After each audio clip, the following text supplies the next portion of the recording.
And hello, everyone, and welcome back to another episode of the Pumpkin Copter Cast, the only video game show.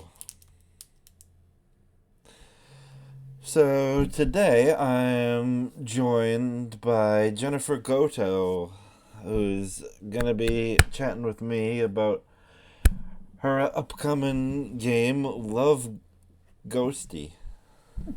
Thank you so much for having me. You're welcome.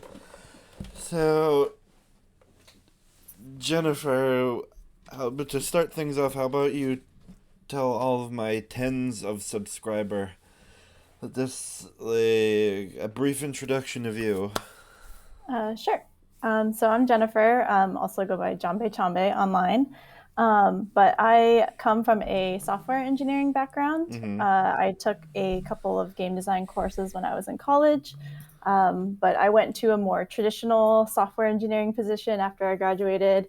And then after a few years, I went into mobile gaming and I learned a ton there, spent about 4 years there. And then earlier this year, I decided to go indie. And so I am working on Love Ghostie, and that's where I am now. Okay. And like, how were you first introduced to video games? So I've been playing video games since I was a kid. Mm-hmm. I have two older brothers, and so they played a lot of video games. And I think I just started out watching them play, Mm-hmm. and then eventually kind of sort of got into it from there. And so yeah, so I've been playing since I was really young. I think my first, I guess, time that I was actually playing was on the Game Boy. So it's been a long time. Okay. And what would you say is your favorite game and or games growing up? So I was really into JRPGs growing up. I guess I still am, but the biggest ones are probably just anything from Final Fantasy. So probably Final Fantasy 7, Final Fantasy 8. Those are Mm-hmm. like the biggest ones for me growing up. Okay. And what would you say is your favorite game and or games now? Now I still do love JRPGs. Mm-hmm. I was very happy with Final Fantasy 7 Remake coming out. I've gotten into Fire Emblem, but I've branched out a lot. I do really like Breath of the Wild, Mm-hmm. a lot of adventure games, and in general, I've gotten to more indies as well. My recent favorite is a short hike. I Mm-hmm. really like that one a lot, and so yeah, just lots of games nowadays. Okay.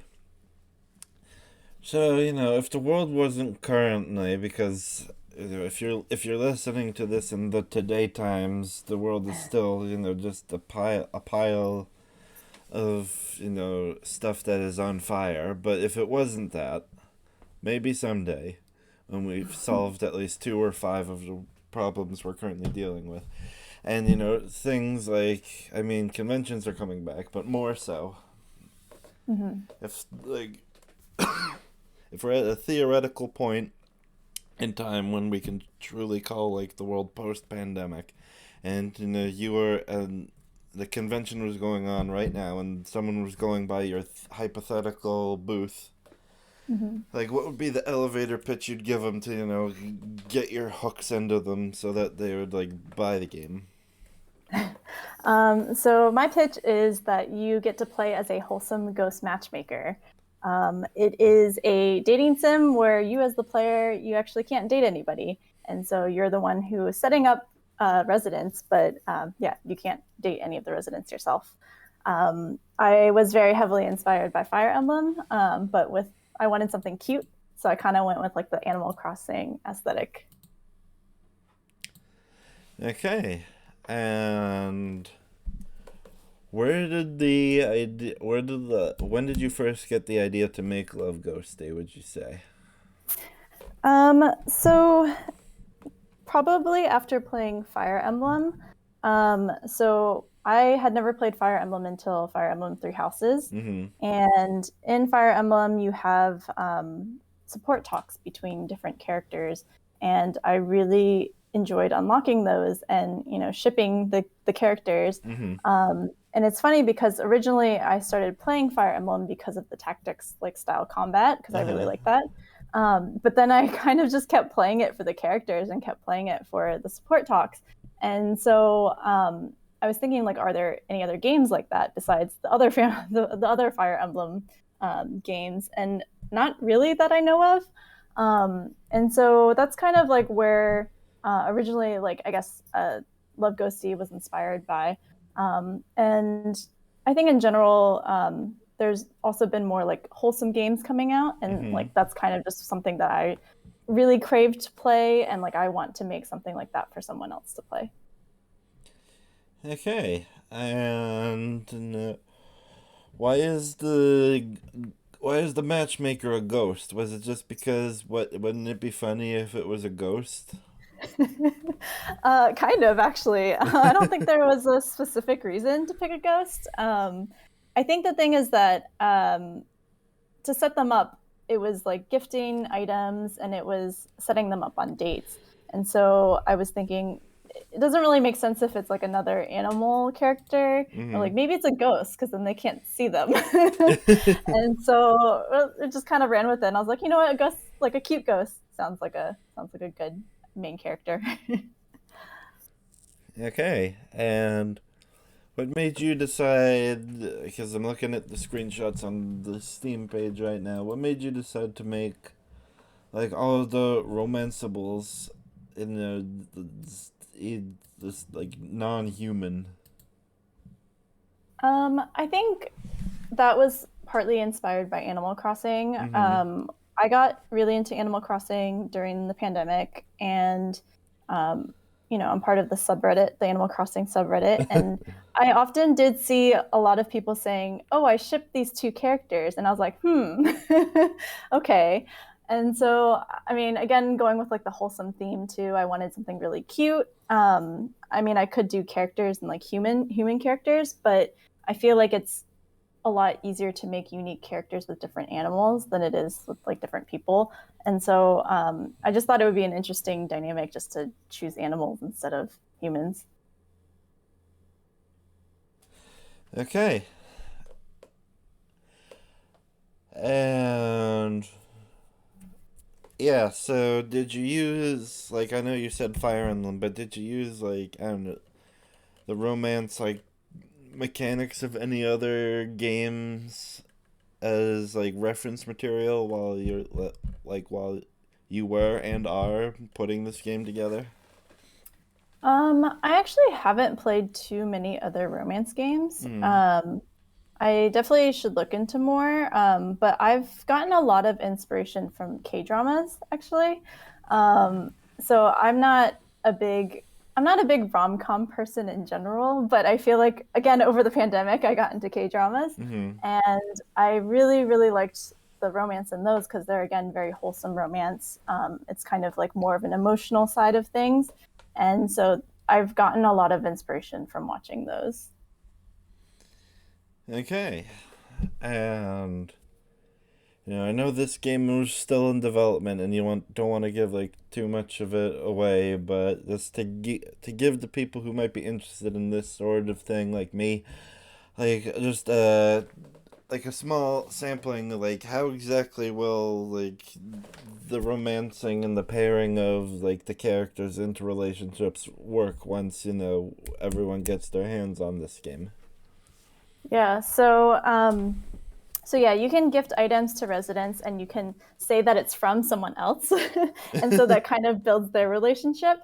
Um, I also have this concept of a chore board, which in the house you can assign chores or you can assign residents to chores.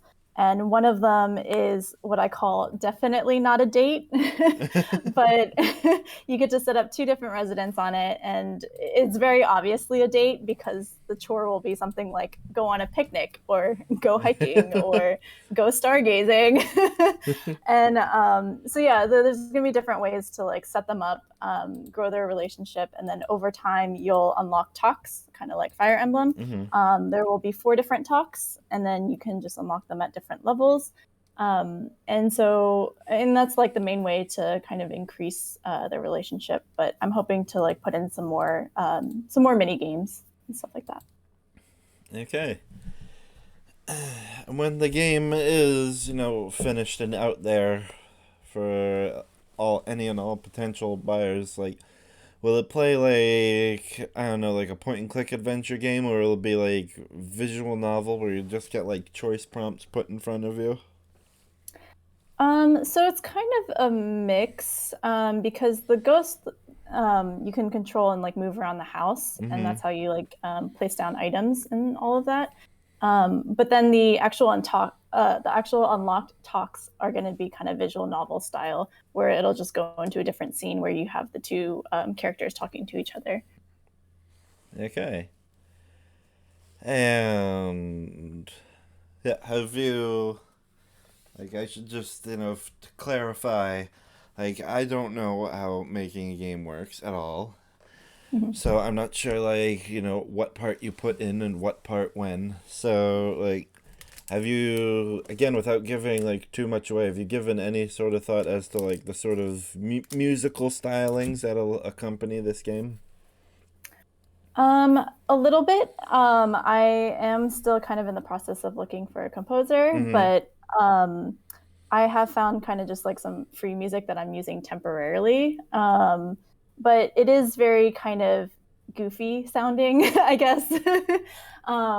Mostly because a lot of the talks between the residents is them getting into shenanigans and um, kind of like freaking out about some stuff that they've done or whatever. And like sometimes they'll get mad at each other. So it's kind of this like light, goofy mood that I have in mind for it.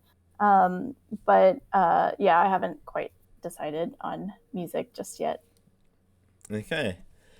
And when the game is released, I know it says on the Steam page that, a release date is not set in stone yet, but, when it is finished, do you have a estimated idea as like the total amount of time it will take to have gotten it from, idea to finished product?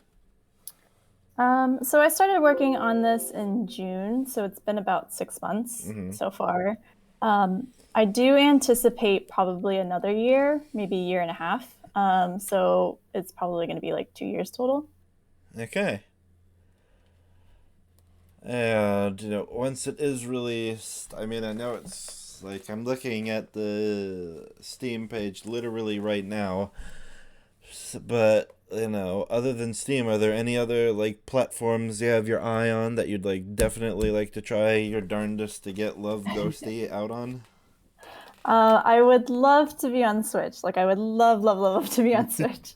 Obviously, that's a little out of my control because there's like an approval process for it. But given the kind of cozy vibe, and I play a lot of Nintendo Switch, and I love just sitting on the couch and like cuddled up with my my Switch and playing cozy games. I would absolutely love for my game to also be on Switch.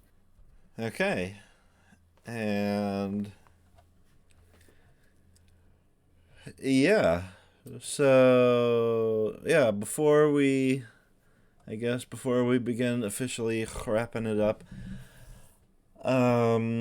like so far, like you said currently you're 6 months into this. Has there been like a part of the game's development that you found, that's you found particularly challenging? Um, that's a good question.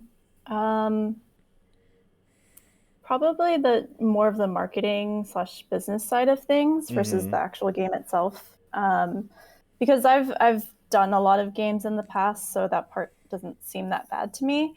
But before doing this, I basically had zero social media presence, and so I kind of had to start fresh everywhere. And so kind of getting over that fear of publicly speaking, I guess, Mm-hmm.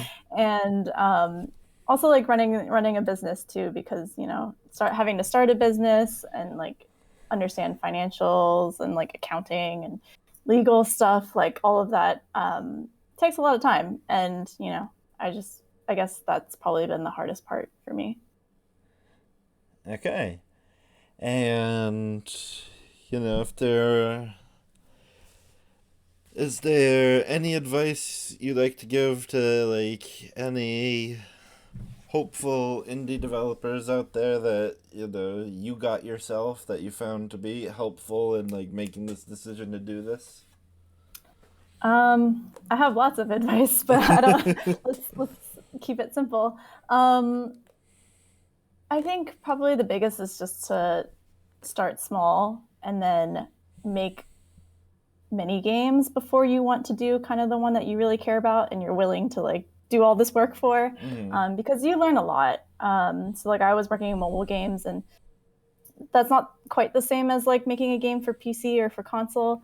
But I've had so much experience and learned so much from it that I can apply it this time, and it makes everything so much easier. So having to do everything, if everything is new when you're first doing it, it's a little too overwhelming in my opinion. So it's nice to kind of get that experience along the way. All right then. And I guess nothing more to say, but that brings us to the conclusion of this particular episode of the Pumpkin Copter Cast. I'd like to thank Jennifer Goto for joining me today and plugging her game Love Ghostie. And this, if this type of game sounds like your jam, you can look for it on Steam right now and wishlist it so keep up to date with all the good bits of news that will come as the game gets more and more closer to finished. Thank you so much for having me. You're welcome. And if you like this rambling of words and you'd like to hear more of them, feel free to like and subscribe, do all that good stuff. And if for some reason any of you have a spare dollar, you can go to patreon.com/thepumpkincoptercast, where for as little as $1 a month, you can submit questions for me to use in future interviews. And yeah, Jennifer, before we sign off, is there anything you would like to shamelessly plug? I guess just follow me on social media.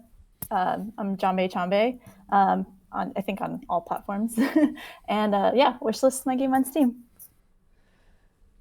Okay then, yeah. And this has been the Pumpkin Copter Cast, and as I say at the end of every episode, have a gourd day, everyone.